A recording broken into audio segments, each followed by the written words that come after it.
Welcome to the conversation. My name is Paul Grandal. I'm the director of the New York State Writers Institute at the University at Albany. Before I introduce our guest, I would mention and remind you that you can watch all of these recorded interviews with writers and artists on the Writers Institute YouTube channel. You can also follow us on Instagram, Facebook, Twitter, and go to our website, nyswritersinstitute.org. Today, we're really excited to have Billy Feerick. He is a UAlbany senior. He has just won a prestigious competition, a new play, a competition by Capital Repertory Theatre in Albany, New York. And his play is called Slam. Welcome, Billy, and congratulations. Thank you so much for having me, Paul. So it just premiered, and I watched it. It was on live, and it's an incredible play, but it's really based on your experience at UAlbany. Tell us about how the play came about and how you started on this venture. Now you're an award-winning playwright, which is exciting. It is a very rags to riches story. No, not really. I got inspired for this. The play is basically about a whole bunch of kind of college artists who are all wannabes in some sense. And they're all just sitting in a room and trying to show each other up with who can be the best poet, slam poet. And I got the inspiration from two main sources. One of them is in my acting class with Kimberly Stouffer. We went over plays done by a playwright called Moliere. Mm-hmm. He was very into like comedy pieces where every line rhymes with the last line. So like Tartuffe by Moliere was a huge inspiration for my play, which, spoiler alert, it all rhymes. Yes. And that was kind of a huge inspiration. Also, like, I love like rap music, so like listening to the rhythm and things, and it made it much easier for me to write rather than use regular human dialogue. I related to this more. And I also got a lot of inspiration from my friends. I really had the idea for this play when one day one of my other theater teachers, Chad Larrabee, he didn't show up for class one day, and it was me and 4 or 5 other kids sitting in a classroom, like all just kind of saying clever and silly things and like kind of one-upping each other, but we were all very good friends. And so I left that non-class that day, and I was like, that'd be like a really funny bare bones play with just some artist kids in a room. And I kind of got rolling from there. Yeah, it's really kind of grounded at UAlbany too. You talk about going to CC, CC East, the 518, and yes, and the campus center. It feels like college students too, and I mean, they gave it a professional production director and a great cast, a very diverse cast. So were you involved at all in the Cap Rep, performing your play, which would have been in the theater, but we're during COVID, so it was online. But were you involved in the production at all, or? I was definitely kind of involved. I was there in that Zoom call, just my audio and video were turned off. I wasn't very hands-on involved. The director, Tyla, she really took over. But the day before, she called me just to clear up a few little things about the play and like plot points, and she just wanted to know if I had any questions. So I kind of took a hands-off approach, and I was like just like so happy to be able to watch them work and stuff. But I didn't really say too much. Sometimes they would ask about a pronunciation of a specific word, and then I'd be able to give my playwright input. But besides that, I let the professionals do what they do best. So this was a collaboration between Cap Rep and Proctor's, which is also, which brings in amazing Broadway productions to Schenectady, to their theater there. But there's fresh acts at UAlbany through the theater department. Can you explain that? And this is how this originally got started, right, on campus? Yes, it is. Yeah. Originally, I wrote my play for the Fresh Acts Festival, which is an awesome festival that UAlbany does. At the end of every spring semester, they do staged readings of 5 original plays written by UAlbany students, and then they're also directed by UAlbany students and starring UAlbany students. And so I originally wrote Fresh Acts for that to get a little academic credit and have some fun with my friends. And they get a lot of submissions every year, and I was very lucky to be chosen as one of the 5 or 6 plays on their program. And then unfortunately, because of COVID, that did not happen. However, we had an electronic publishing of the whole Fresh Acts manuscript done. And also some UAlbany students, we got together and we all read the plays on Zoom together. And we created a YouTube account called Bite Size Theater, and that's BYTE. Nice. So, and we did that before I even knew about the CapRep contest. So now there are 2 recordings of this play done on Zoom. Right. Yeah, so it's a fun play.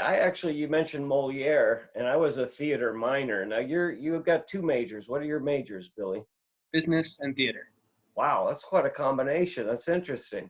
We'll talk about that, but I remember we read Tartuffe and Moliere, and it's very playful. But I also thought there were some Shakespearean influences, because methinks and forsooth, you use some of that language in addition to very current slang, Yeah, it was for sure Shakespearean. The play is in iambic pentameter, so I more or less tried to make every line have 10 syllables.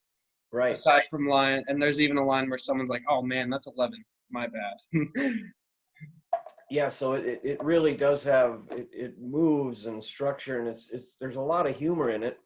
Have you ever been in a slam competition? I mean, that's the whole framework of the play, like getting ready for this poetry slam competition.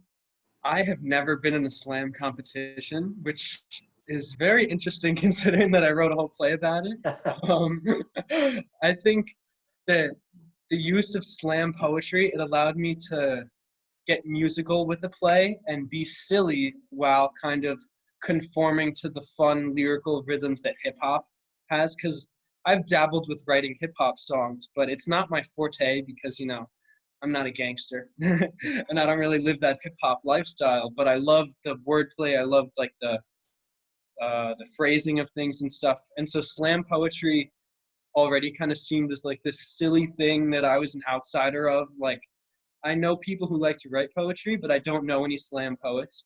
Right. And so because I didn't have any personal attachments, I was okay to make fun of it.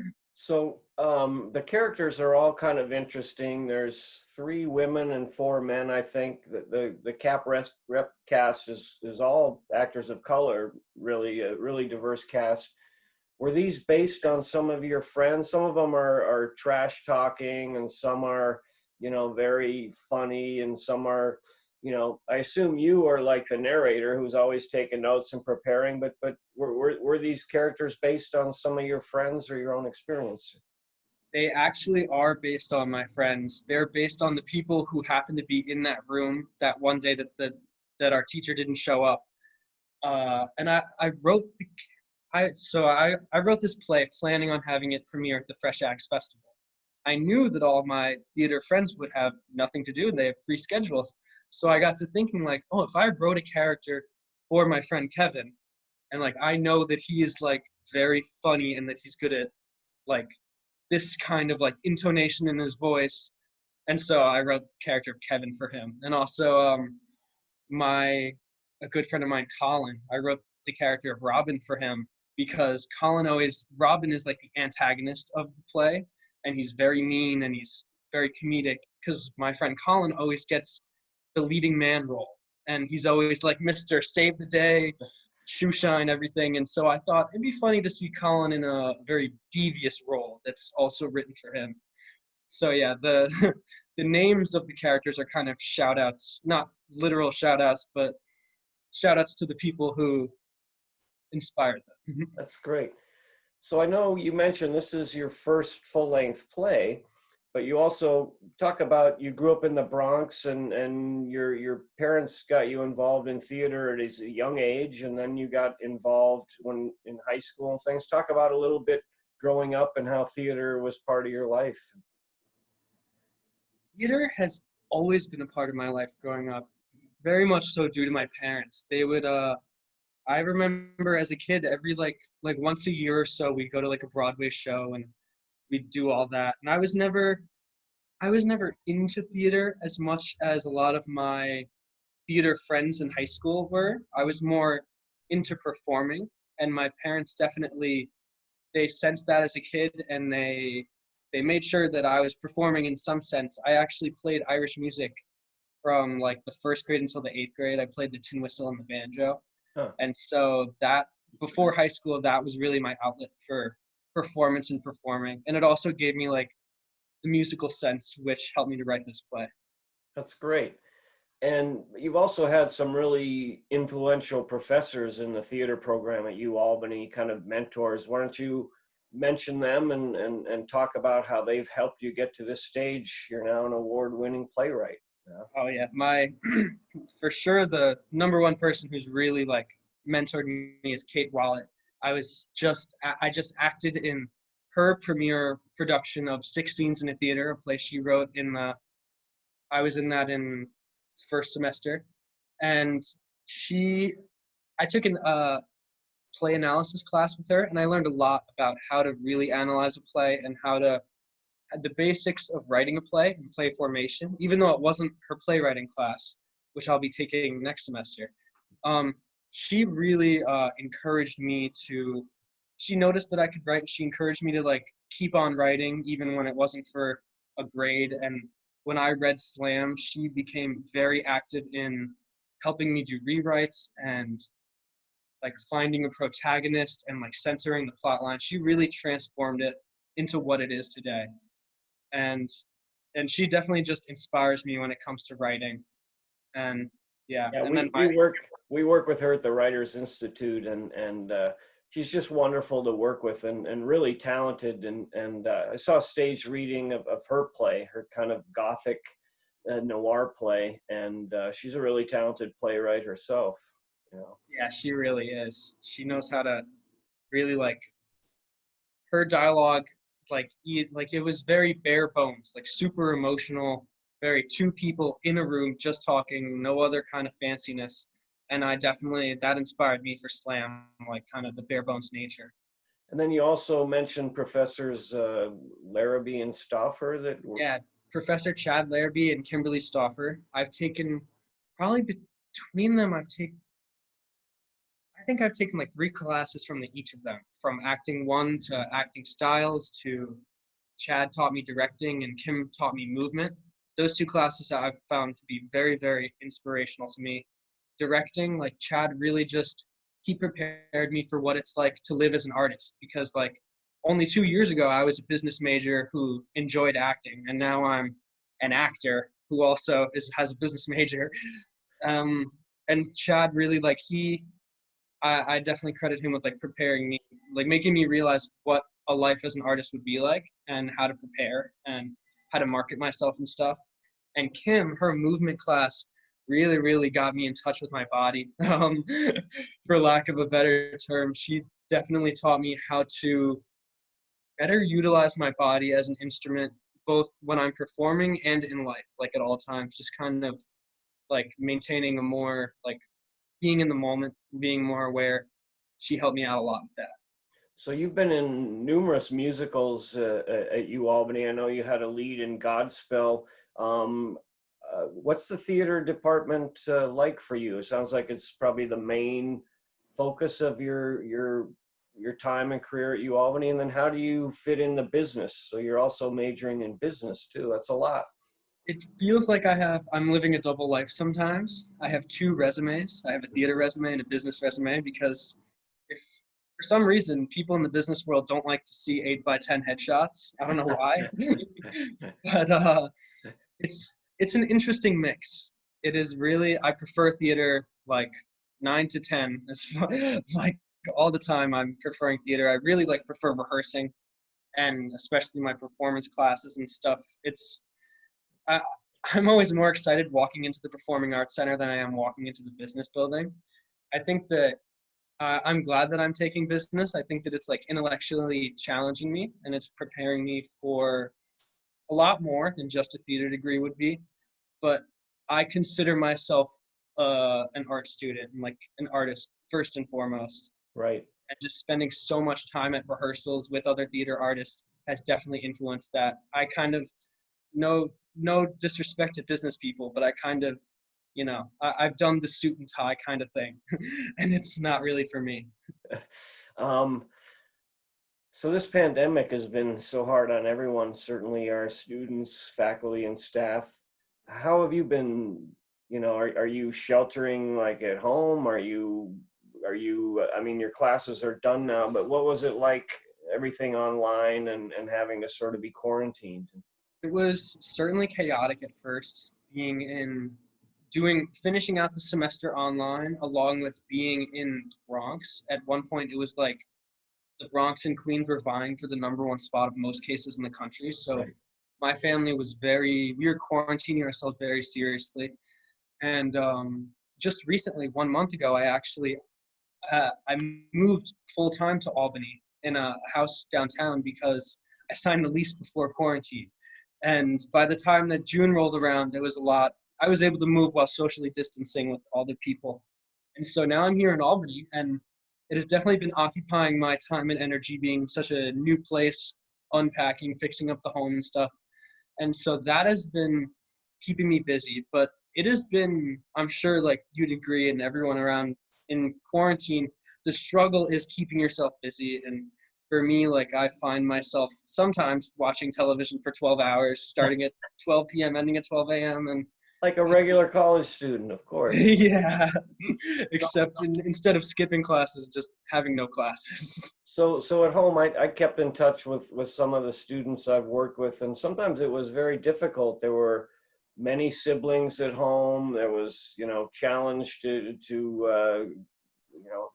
use the computer to not distract other people in the family. How many were at your home? You went to your parents' home with other brothers and sisters or something? It was me, my younger sister, my older brother, and our parents at home. And my brother, he was only there for a short time, but for a while it was my brother, my mom, and my dad all working from home in the living room. Yes. And me and my sister trying to hide from them for half of the day. It was certainly chaotic, especially my mom's a teacher and my dad does like data analysis. So luckily for them, they were both able to, their transition to working from home was smooth. But the transition to working from home, like literally for their jobs, like it's tough. Like never before had they really been on like very long calls like that and stuff. And the kids make sure that they're technologically savvy, Yeah. but it was certainly chaotic for a while. Plus, as you mentioned, our daughter lives in Queens, and she and her roommate very, very careful. And but so many cases. Did you have any family members or friends that had COVID, or maybe got very sick, or maybe passed away? I mean, My my uncle got COVID earlier I think 1.5 months ago, but very luckily he's made a full recovery. He was in, he actually was in one of those retirement homes where I think like half the people there got COVID because they didn't take it seriously enough at first. But now he's in a different place and he's fully recovered and he's back at his home. And we got really, really lucky with that. Of yeah. course, I have some of my friends, they lost their grandparents from COVID, and it's really tragic. Yeah, I'm glad to hear that your uncle's doing better, and sorry about friends. I knew many people too that didn't make it through. All right. So talk about your plans after you're coming back. You're in Albany. It'll be your senior year.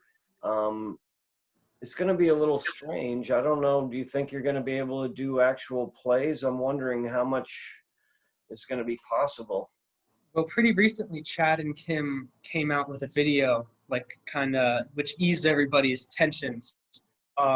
We're still gonna have some performance classes. I was like, you know what? If they have an online play, which is what they're doing, I'm okay with that because it'll be my third online play now, and Right. I'm starting to get a little more versed with it. And I was really worried about, about performance classes. Like I was scheduled to do an acting class and a playwriting class. And thankfully they said that those are going to be partly in person and partly online. I think it's going to be like a 25% in person. So we'll still be able to perform for everyone and like say hi and see each other's faces on the first day. And that really puts me at ease because I know that my other fellow students and artists will be within the same area code as me, which is like, really, really makes me feel good about both my decision to move to Albany and all my decisions in general, I guess. Right. But yeah, I think that for the first semester, there will be 2 online productions. And then the second semester, fingers crossed, will be an in-person show at the university. Oh, that's great. I mean, I was a theater minor in college, and it's such a community. It's really neat, you know. Are you with theater people in your house, or are you? In my house, one out of 2, yes. I'm living with my girlfriend, she's a visual artist, but she's not a theater artist. And then my other roommate, my friend Joey, we were in Mamma Mia together. Oh, that's great. And that's how I met and became close to him. So the senior year always goes so fast. Students always tell me that and things. Are you already looking ahead? Do you know what you're going to do next step? Are you going to try to make your way in professional theater in New York City or something else? Or I have always had a lack of foresight regarding my own future. However, my plan is to definitely try to make my way in professional theater and movies. I'm interested in theater, but I'm also very interested in cinema and film, and I love the crafts and stuff. And my plan, which isn't really a plan, is to just kind of make some content with my friends, because I own a camera and I live in a house, and real theater productions aren't going to be a thing for the next year, I think, still. And my main goal is to hone my craft for as much as I can before audition season kind of gets rolling as COVID gets unrolling. yeah, That wasn't that articulate, but yeah, I'm planning on I got it. practicing acting at home with my friends, making little movies and stuff. Nice. You can have a little reality TV series right there, kind of like Cribs or something or whatever it was called. Quarantined artists. Yeah. When I was watching the performance of Slam by the professional actors and director through Capital Repertory Theatre, I was struck by a lot of the language. It's very playful, and I wonder if you do have a script nearby, if you can, especially. I assume that's your character who's always taking notes, who's the main character. Is that based on you, or? It's not based on me. It's kind of like, It's Jeff, right? yeah, Jeff. It's not literally based on me, but it is kind of based on me. Like, Yeah.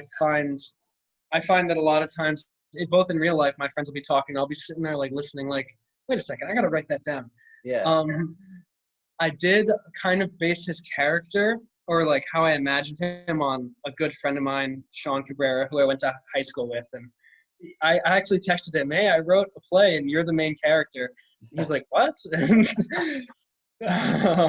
But you also you capture the language of a college student. There's a lot of profanity and a lot of rawness, which I hear every day I walk across UAlbany. It's just the way students talk now. But I also love things like you talk about words, so versatile, so willing to bend. I like to spit rhymes. You must have more to be lit. You must, I don't know, but it all iambic pentameter and it all rhymes. But I love the kind of the beginning monologue from Jeff and the ending. And the ending, I think, is beautiful. It talks about how much college means and this connection, and how poetry is this beautiful thing that's part of it. And it's a wonderful play. It covers the range of kind of humor and trash talking each other, and then sort of a really meaningful, moving conclusion. So it's really well done, Billy. I enjoyed watching it. Thank you so much, Paul. My favorite part of the play is actually Jeff's speech in the end, where he's talking about college. Oh, my friends aren't really thinking about me. Maybe college sucks, or oh wait, I love it. I'm forgetful. Originally, the speech was 2 full pages long, and then Kate was like, "This is nice, but people might fall asleep, so you want to shorten it." Do you want to read maybe a little bit of the beginning and a little of end, because I think that the Jeff character, frames it all, and he's always taking notes. He is the observer and kind of the chronicler of these really witty students. Mm-hmm. Yeah. Yeah, some of the beginning and the end of his final speech. Yeah, that'd be great. Yeah, totally. Those are my friends. I love them more than life. Why can't they get along just for one night? Poetry is such a beautiful thing. Such different people together it brings. Forsooth, why is it we do what we do, say what we say, even move how we move? Sometimes it feels like we don't choose. Sometimes it feels like nothing's really true. Um, Everyone has faults, but we're all lucky to have people in our lives worth trusting. And we're lucky to be in college too. This one at that, the best me of the Sioux. I do believe that Albany's the best SUNY. In our original read throughs, people kept on saying the best nigh of the Sioux. I'm like, no, it's SUNY, me of the Sioux. But other people's brains just sometimes don't work in the same lateral direction as mine. Right. But it's great. It really feels like college students. It's got all that humor. It's got some of the slang. The play is Slam by Billy Feerick, and it's a great honor, you know, for UAlbany and for the theater program that you won this competition, which I know they get a lot of entries for the CapRep NextGen New Play Summit. So it's really exciting. And if you send me the link, you know, before we post it, we'll put the link to your YouTube channel. We'll include the link to watch it, the production with CapRep and Proctor's the collaborative. It's on YouTube and things. Anything else you want to add, Billy? What's next? So you're in Albany already. We're so excited. You guys will be coming back to campus August 24th, a little earlier this year. And thankfully. Yeah. And what's next? I'm planning on just hanging out here, doing some theater in Albany. If you want to make a short movie with me, hit me up. You know where to find me, the Performing Arts Center. We will. And if your reality TV show with you and your roommates takes off, I want to be an agent on it, man. All right, that sounds good. Thanks a lot, Billy. This was fun. Thank you so much for your time, Paul. We appreciate it, and congratulations. Billy Feerick, the play is so much. Yes, thanks a lot.